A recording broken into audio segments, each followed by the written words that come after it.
Hello and welcome to Financial Friday.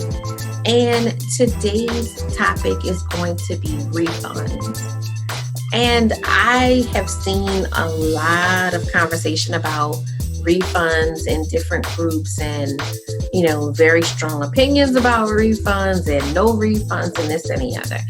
And what I want to challenge you to do as you write your contracts, which we talked about in another tip. So you already have that contract. I know you do.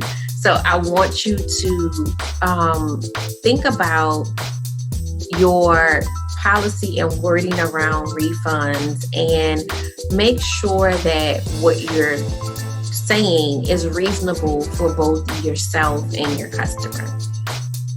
And I know a lot of people just want to say no refunds.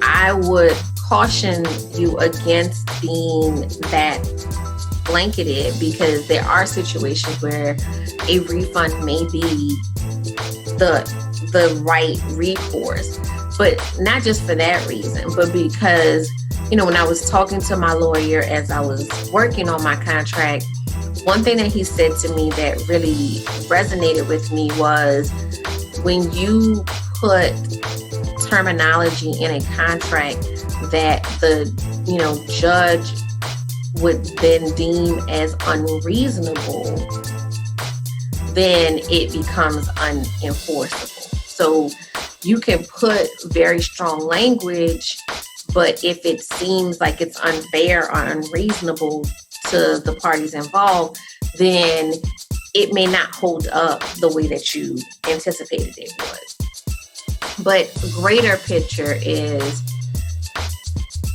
I feel as though, we need to be clear about what constitutes something that being refundable, or how does a customer go about dealing with an issue or a complaint, because sometimes there's a legitimate issue or a complaint, and we as business owners have to own that there's something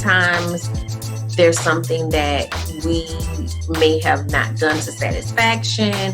There's something that may be on our end that's a problem, and we need to have a process for that client to clearly know that this is how they go about that process. And having that in place, one, alleviates some of the confusion of just a hard stance of no refunds, because sometimes it is us, sometimes it isn't, but either way, the customer is going to feel strongly about it. And if they have some sort of understanding of how the process goes, then it tempers whether or not they are going to pursue it further. So that's just, something to think about when you think about refunds. Also, you have to think sometimes about, long-term versus short-term losses. So in some cases, it may just be worth it to refund to just end the situation. Because there's some people that are going to make the situation such that, it's not even worth it. Like, just here you go, and let's just part ways. So you want to have that in place as well. You want to just be sure that you have, the thought process of, hey, no, I'm not just handing out refunds, especially if you do custom work and, this, that, and the other. You want to be sure that you are clear about how that customer can respond to you if there is an issue, and what steps will happen from there. Personally, know what your compass is for when you decide to refund. I mean, I've been in situations where there's been a death, or, different things have happened, or, an illness, and I'm well within the rights of my contract not to refund, but, I have to make ethical choices there. So just, be clear on your thoughts around refunds and how you handle that with a customer.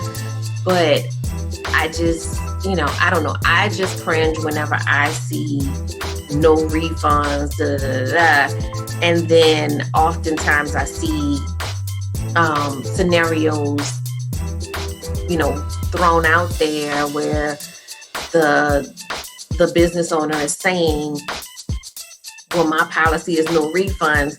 But then once they play out the scenario, I'm like, but that's not the customer's fault. So the customer should not be held to this no refund policy for something that's not their fault. And a credit doesn't mean much to somebody that doesn't want to do business with you again. So just something to think about when it comes to refunds. And I know it's probably, something to file under unpopular opinion, but it's my opinion. If you want to discuss the topic further, you can always go to our Facebook group on Your Workflow, our Facebook group, and we can talk about the topic further and share your opinions, and maybe somebody can change my mind. I doubt it, but still, we can try.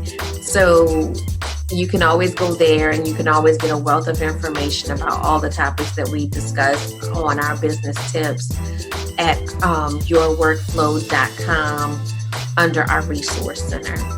So that is my tip for today, and I will see you guys next week.